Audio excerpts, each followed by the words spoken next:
malo prije me na Twitteru pitao Antun da kako Sony Ericsson Xperia X10 snima video u bučnim, znači HD video, ali u bučnim prostorijama, u situacijama koncerta i toga.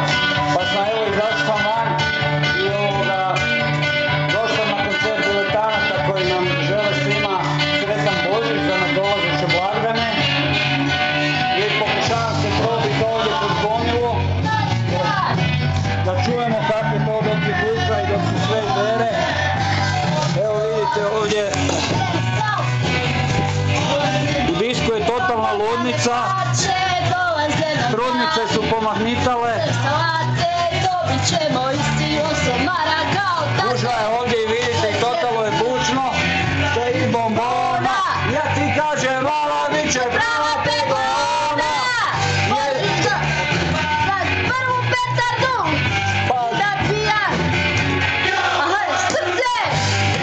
Ko je izgubio lopticu?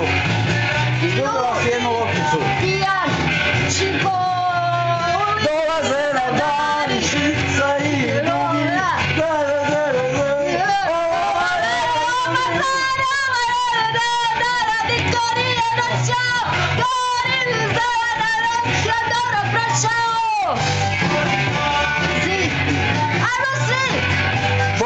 Želim da budemo urani, da sa svojim stacima pričamo glupi stvarima, ja čekam dane. Ajde, brava, idemo. Tamo nam se disko vidi.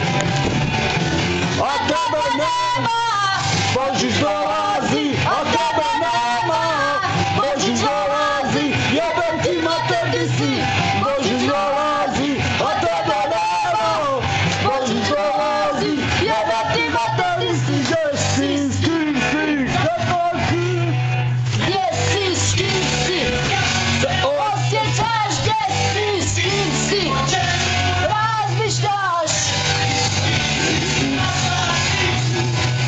Božić dolazi, a tebe nema, ajmo svi. dolazi, jebem ti mater di si. Božić dolazi, a uglavnom, tebe nema. Evo kao što vidite, sad vidimo kako to snima zvuk u buki i to buci. Sad ću ja to lijepo uploadat na internetu pa ćemo vidjeti kakav je rezultat. Antun, evo nadam se da boš onda vidio odgovor, je li to dobro ili to nije dobro? Aj Bog, dječi.